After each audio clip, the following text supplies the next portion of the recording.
మీరు చూస్తున్న ఈ స్లైడు అబ్సల్యూట్లీ కరెక్ట్ ఫ్రెండ్స్. ఇవాళ ద డిమాండ్ ఫర్ హిందూ రాష్ట్ర ఇన్ నేపాల్లో కంప్లీట్గా మొనార్కీ ఏదైతే రాజరిక పాలన వెనుకట్టుకుంటేనో అది మళ్ళీ రిటర్న్ వస్తుందా అని చెప్పి ఆలోచిస్తున్న తరుణంలో కొన్ని రాజకీయ విశ్లేషకారులు కాదు, అబ్సల్యూట్ డేటా చెప్తున్నా నేను, ఎస్ మళ్ళా హిందూ రాష్ట్ర నేపాల్లో తిరిగి వస్తుంది అని చెప్పి చెప్తున్నారు.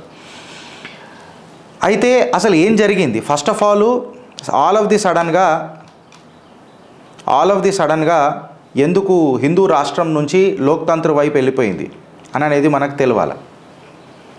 ఎందుకు వెళ్ళిపోయింది అని చెప్పి మనం ఆలోచిస్తే 200 సంవత్సరాల క్రితం హిందూ కింగ్డమ్ ఉండే నేపాల్లో 18th May 2006కి నేపాల్ హౌస్ రిప్రజెంటేటివ్స్ కంట్రీని ఒక సెక్యులర్ స్టేట్ లెక్క డిక్లేర్ చేశారు. అయితే దీనికంటే ముందు మీకు ఒక చిన్న చరిత్ర తెలవాలి. ఏడవైనా విదేశీ మహిళ అననే ఈ తత్వం ఏదైతుంది కదా ఫ్రెండ్స్, ఇది మనకు పోలే, దరిద్రం దండయాత్ర చేసిర్రు ఈ విదేశీ మహిళ భారతంకి వచ్చినాక. ఈ విదేశీ మహిళ మన భారతదేశానికి సంబంధించిన ఒక విదేశీ మహిళ, ఇక ఎవరి గురించి మాట్లాడుతున్నానో మీ కమెంట్ రూపంలో చెప్పుండ్రి. ఈ విదేశీ మహిళ పశుపతినాథ్ దర్శనానికై నేపాల్ పోదామని చెప్పి ఆశిస్తున్న తరుణంలో హిందువులకే ప్రవేశం ఉంటుంది, నాన్ హిందువులకు ప్రవేశం ఉండదు అని చెప్తే ఆనాటి నుంచి నేపాల్లో జరిగిన రాజకీయ విధ్వంసం ఆర్ టు దట్ శోభ, ఒక పొలిటికల్ టర్మాయిల్ ఏ రకంగా అయిందన్నది మనం అందరం చూసినాం.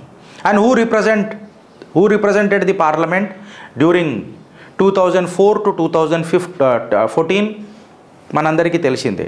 సో 18th May 2006కి నేపాల్ హౌస్ ఆఫ్ రిప్రజెంటేటివ్స్ కంప్లీట్గా మొనార్కియల్ ఫార్మ్ ఆఫ్ గవర్నమెంట్ నుంచి సెక్యులర్ స్టేట్ లెక్క నేపాల్ని డిక్లేర్ చేసిండ్రు. ఇంట్రిమ్ కాన్స్టిట్యూషన్ 2007లో డిక్లేర్ చేసిండ్రు. దాని తర్వాత May 28th 2008 అనుకుంటా, if I'm not wrong, constituent assembly అఫీషియల్గా నేపాల్ని సెక్యులర్ స్టేట్ లెక్క డిక్లేర్ చేసింది, డెమోక్రటిక్ రిపబ్లిక్ అని అన్నది. దాని తర్వాత article 4 of the Nepal's new constitution లాగు 2015లో అయిపోయింది. చాలామంది హిందువులు ఎవరైతే మన కింగ్ రాజు ఉండెనో నేపాల్లో వెనకటికి చెప్తున్నా, ఆ రాజుని విష్ణుమూర్తి యొక్క అవతారం లెక్క భావిస్తుండే. ఆ విష్ణుమూర్తి యొక్క అవతారము మన దేశాన్ని రాజు కాపాడతాడు అన్న ఒక నమ్మకంలో వాళ్ళు బతుకుతుండే. సోషల్ మీడియా క్యాంపెయిన్స్ ఇప్పుడు బాగా జోరెత్తుకున్నాయి నేపాల్లో. ఏమనని నాట్ అగైన్ ఓటర్లకు వాళ్ళు విజ్ఞప్తి చేసి చేతులు జోడించి చెప్తున్నారు. ఏందనంటే ఈ అడ్డమైన ముగ్గురు ఎవరైతే ఉన్నారో, ఈ కోలిగాడు ఎవడెవడో ఎక్సెట్రా వాళ్ళ పేర్లు తీసుకొని కూడా నేను పొద్దున ఇష్టపడతలేని ఇలా, వీళ్ళందరూ ఇక మాకొద్దు, వీళ్ళందరూ అబ్సల్యూట్గా మాకొద్దు, మాకు మా ప్రీవియస్ రాజ్యమే కావాలా, హిందూ రాజ్యమే కావాలా అని చెప్పి సోషల్ మీడియాలో ఒక పెద్ద ట్రెండ్ నడుస్తుంది.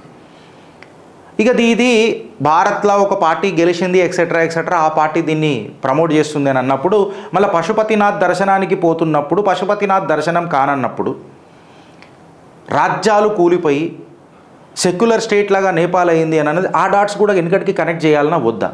ఇది వ్యభిచారం అయితే మళ్ళీ అది సంసారం ఎట్లయితుంది అని అనే తత్వం మనం ఆలోచించాలన్నా వద్దా? చాలామందికి ప్రాబ్లం ఏందని అంటే ఫ్రెండ్స్, ఈ పేపర్లలో రావు, ఈ అనాలిసిస్ ఎవడు మాట్లాడాడు. అయితే ఇప్పుడు నేను ఏం చెప్తున్నానంటే, ఆ విదేశీ మహిళకు నేను ఏం చెప్తున్నానంటే, నువ్వు హిందూ డోంగు చేయనికే పశుపతినాథుని దర్శనం చేసుకుంటామని అంటే కుదరదు. ఆ మోక్షలింగాన్ని నువ్వు దర్శనం చేసుకోవాలనంటే అంత ఈజీగా కుదరదు. ఎందుకంటే it is not the Darshan you want, it is the Darshan he gives. ఆ జగత్పిత అనుగ్రహం ఉంటేనే నీకు దర్శనం దొరుకుతుంది తప్ప నువ్వు అనుకుంటే దర్శనం ఇచ్చే అంత సీన్ ఆడ కాదు. ఇది ఫస్ట్ గుర్తుపెట్టుకోవాలా విదేశీ మహిళ. నువ్వు నీ కాంగ్రెస్ పార్టీకి ఒక పెద్ద పదవి ఉండొచ్చు నీకు, అంతేగాని నువ్వు యావత్ సనాతన ధర్మాన్ని శాసిస్తానంటే ఎంతోమంది ముంగటికి వచ్చి సర్వనాశనం అయిపోయి వాళ్ళే సర్వనాశనం అయిపోయి అక్కడక్కడ హిందూయిజాన్ని డ్యామేజ్ చేసినరొచ్చు, కాదని అంటలేను, సనాతన ధర్మాన్ని అక్కడక్కడ డ్యామేజ్ చేసిరొచ్చు. సో అగైన్ మనం ముంగటికి పోతే ఇవాళ నేపాల్ భారత్ని చూసి ఎందుకు ప్రేరేపితం అవుతున్నారు, ఎందుకు మోటివేట్ అవుతున్నారు అని చెప్తే, భారత్లో తీసుకున్న హిందూ రాష్ట్రం వైపు తీసుకుంటున్న అడుగులు, హిందూ రాష్ట్రం కంటే ఎక్కువ భారతీయత వైపు తీసుకుంటున్న అడుగులు, whether it maybe article 370, citizenship act, Akhand Bharat అని ఎక్సెట్రా. ఏదైతే మనం కొత్త పార్లమెంట్లో ఒక అఖండ భారత్ ఫోటో పెట్టినామో ఆ అఖండ భారత్ ఫోటోని నేపాల్ కూడా మనము భారతదేశ భూభాగంలోనే అని చెప్పి కలిపి పెట్టినాం. ఇది కొంచెం వాళ్ళకు కొంచెం ఎట్లా అంటే అరే మా భూభాగాన్ని మీరు భారత్లో ఎట్లా పెట్టుకుంటారు, మేము ఒక సావరిన్ స్టేట్ కదా అని చెప్పి నిరసనలు వ్యక్తమైనాయి. అప్పుడు ఎవడు మాట్లాడలే, బీజేపీ స్పాన్సర్డ్ నేపాల్ అని చెప్పి అప్పుడు ఎవడు మాట్లాడలే. ఎందుకంటే నిరసనలు అయినప్పుడు మాత్రం క్రెడిట్ కాంగ్రెస్ తీసుకుంటుంది. అదే భారతీయ జనతా పార్టీ అక్కడ నేపాల్ ఏదైనా హిందుత్వ రాష్ట్ర కావాలని చెప్పి మాట్లాడుతుంది, భారతీయ జనతా పార్టీ చేస్తుందని చెప్తుంది. మళ్ళీ అదే పశుపతినాథ్ దర్శనానికి పోతున్నప్పుడు విదేశీ మహిళలను అడ్డుపడితే ఆ ప్రభుత్వాలను కూలుస్తున్నప్పుడు మాత్రం ఎవడు తీసుకోడు క్రెడిట్, అది వాళ్ళే తీసుకోవాలి. అంటే ఇది డోగ్లాపన, నేను మీ ముంగడికి చెప్తున్నా. అయితే జయశంకర్ గారు కూడా, మన విదేశాంగ మంత్రి ఎవరైతే జయశంకర్ గారు ఉన్నారో ఆయన క్లియర్ కట్గా చెప్పిండు. చూడండి, ఇదేదైతే ఫోటో మేము పెట్టినామో అది అశోకుడు నాటి కాలం నుంచి పెట్టినాము అని అంటే 304 ఆర్ 232 BC నాటిది అది. సో మీరు దాని గురించి పెద్దగా టెన్షన్ పడాల్సిన అవసరం లేదు. అండ్ మోర్ ఓవర్ ఎప్పుడైనా మేము నేపాల్ని మా యొక్క అత్యంత సన్నిహిత దేశం లెక్కనే భావిస్తామని చెప్పి చాలా పాజిటివ్గా వాళ్ళు మాట్లాడారు. ఇవాళ హిందూ పాపులేషన్ ఏదైతే నేపాల్ ఉన్నదో సుమారు 80% అండ్ అబవ్ ఉన్నది ఫ్రెండ్స్. అండ్ ఈ హిందూ పాపులేషన్ అబ్సల్యూట్గా ఎలక్షన్స్లో ఏవైతే జరగబోతున్నాయో 2027లో ఇక్కడ చాలా ప్రభావితం చూపిస్తుంది అని చెప్పి రాజకీయ విశ్లేషకారులు మాట్లాడుతున్నారు. ప్రైమ్ మినిస్టర్ పుష్పకమల్ దాల్ ఎవరైతే ఉన్నారో మహాకాళేశ్వర టెంపుల్ ఉజ్జయిన్లో విజిట్ చేసిండు.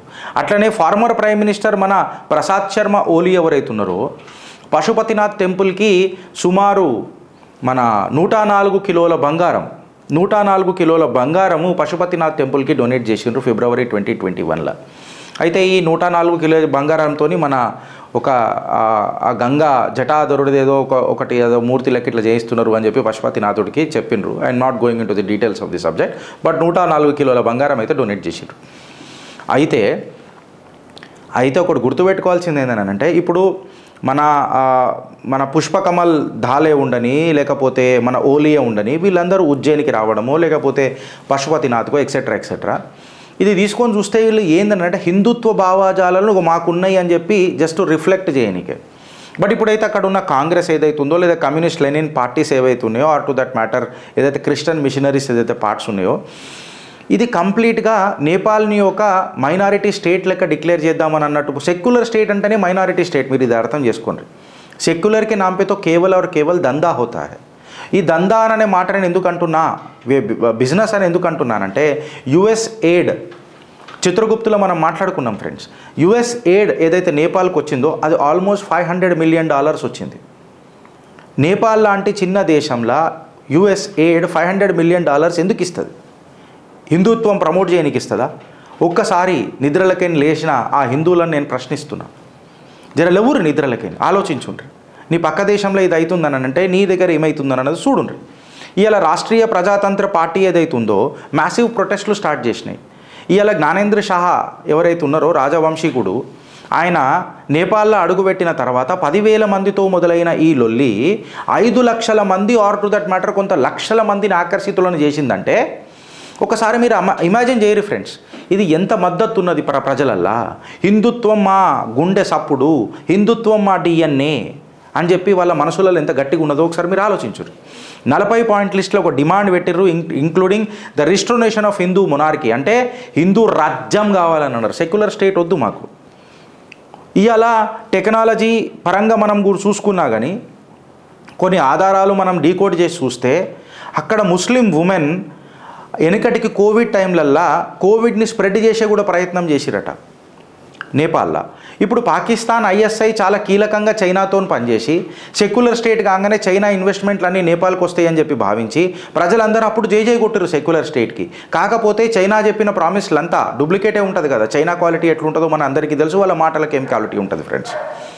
సో చైనా ఏం చేయలేకపోయింది కాబట్టి గత దశాబ్ద కాలంగా ఏం ప్రాజెక్టులు కూడా ముంగటికి పోలేదు. నిజంగా చెప్పాలంటే వాళ్ళ జీవితాలలో ఏం మార్పు కాలేదు. అరే మన రూట్స్ని మనం మర్చిపోతాం కదా, మన యాక్చువల్ మన డిఎన్ఏకు మనం దూరం అవుతున్నాం కదా అని ప్రజలు తర్వాత మళ్ళీ రెట్రోస్పెక్టివ్ సినారియో అంటే రెట్రోస్పెక్ట్ చేసుకున్నట్టు స్టార్ట్ చేసి ఒక భయాందోళనకు గురై మళ్ళీ మాకు మా రాజ్యమే కావాలా, మాకు తిరిగి మా ప్రభుత్వాలే కావాలా అని చెప్పి డిసైడ్ చేసి అలా అక్కడ అడుగులేస్తున్నారు. ఎందుకు అని అంటే చైనా పాకిస్తాన్తో చేతులు కలిపి నేపాల్లో ఏవైతే గుట్టలు అక్కడ అన్నున్నాయో ఆ గుట్టల దగ్గర మొత్తం కంప్లీట్గా ముస్లిం డామినేటెడ్ ఏరియాస్ అయిపోతున్నాయి. మదర్సాలను మొత్తం అక్కడనే. ఇప్పుడు మన రామ్ గోపాల్ మిశ్రాని చంపిన ఎవడైతే చిల్లర నా కొడుకులు ఉన్నారో ఆ కొడుకులు అందరూ మీకు నేపాల్ మదర్సాలకే వచ్చిన వాళ్ళే. క్రిస్టియన్ మిషనరీస్ ఏడుదాకా అయిందో మనం అందరం చూసిన వాళ్ళమే. యుఎస్ ఎయిడ్ $500 మిలియన్ ఇచ్చింది. అయితే ఈ కంప్లీట్ సినారియోలో గిరీష్ నువ్వు వెనుక ఫోటోలా నరేంద్ర దామోదర్ దాస్ మోదీ గారి ఫోటో పెట్టినావు, సర్సంచాలక్ పరమ పూజనీయ మోహన్జీ భగవత్ గారు ఫోటో పెట్టినావు, దేశ్కా ఉపయోగి యోగి ఆదిత్యనాథ్ గారు ఫోటో పెట్టినావు అని చెప్పి మాట్లాడితే మీకు ఇది అర్థం చేసుకోవాల్సింది ఏంటంటే నేపాల్ అనేది హిందూయిజంకి ఒక సెంట్రల్ పాయింట్. నిజంగా చెప్పాలంటే ఏకైక రాష్ట్రం మొత్తం ఏకైక దేశం ప్రపంచం మొత్తంలో హిందుత్వ దేశం. అయితే ఇవాళ మీరు ఒకటి గుర్తుపెట్టుకోవాల్సింది ఏంటనంటే గోరఖ్పూర్ మఠానికి దేశ్కా ఉపయోగి యోగి ఆదిత్యనాథ్ ఏదైతే వెనకటికి ఆయన మన అలా ఉండెనో గోరఖ్పూర్ మఠానికి నేపాల్ దేశానికి అత్యంత సన్నిహితమైన సంబంధం ఉన్నది. గోరఖ్పూర్ మఠానికి ప్రతి సంవత్సరం సంక్రాంతి టైంలో కిచిడి నేపాల్ నుంచి వండి వచ్చేది. ఆ కిచిడి ప్రసాదంలాగా వచ్చేది. ఇన్ఫ్యాక్ట్ యోగి ఆదిత్యనాథ్ గారి కృషి గుణాత్మకం, నిజంగా చెప్పాలనంటే వర్ణనాతీతం. ఇదంతా కంప్లీట్ ప్రాజెక్ట్లా అక్కడ హిందుత్వం లేవడానికి కారణం. ఇన్ఫ్యాక్ట్ ఒక ముచ్చట చెప్పాలని అంటే యోగి ఆదిత్యనాథ్ గారి మాటలలో ఎన్నోసార్లు మనం విన్నాం. ఏమనని? నేపాల్ ఇక్కడ శ్రీరాముడు జనకపురి నుంచి మా సీతమ్మను మేము తెచ్చుకున్నాం, అట్లెట్లా నేపాల్ మాకు దూరం అవుతుంది అని. And it is a only state in entire Bharat which has an open borders with Nepal. మనం నేపాల్తో ఓపెన్ బార్డర్స్ పెట్టుకున్నాము అని అంటే మన సాంప్రదాయం వాళ్ళ సాంప్రదాయం ఎంత దగ్గరదో, వాళ్ళు మనం ఎంత దగ్గర పోలేమో ఒకసారి మీరు ఆలోచించాలి. Hindu population is around some 81.3%, whereas Muslim population is trying to grow beyond 4.4%. ఇది మీరు అర్థం చేసుకోవాలి. And Christians are at 1.4%. India and Nepal shares a common thread, yoga, dharma and spiritual knowledge. Hindu రాష్ట్ర అని చెప్పి మాట్లాడతారు కదా, హిందూ రాష్ట్ర థా, హిందూ రాష్ట్ర రహేగా ఆర్ హిందూ రాష్ట్ర బర్కరార్ రహేగా. ఇన్ఫ్యాక్ట్ భారతదేశాన్ని మాట్లాడతారు ఏమన్నారంటే ఆర్ఎస్ఎస్ యొక్క 100 సంవత్సరాల యొక్క ఈ తరుణంలో భారత్ని కూడా హిందూ రాష్ట్రం చేయడానికి ప్రయత్నం చేస్తున్నారు అని అంటే ఎందుకు చేయరు బాయ్? బరాబర్ చేస్తాం. చెయ్యడమేంద్రా బాయ్? భారత్ అనేది హిందూ రాష్ట్రం ఉండే, ఇప్పుడు కూడా హిందూ రాష్ట్రంగా ఉన్నది, హిందూ రాష్ట్రంగానే ఉండబోతుంది. భారత్ మాతాకి జై.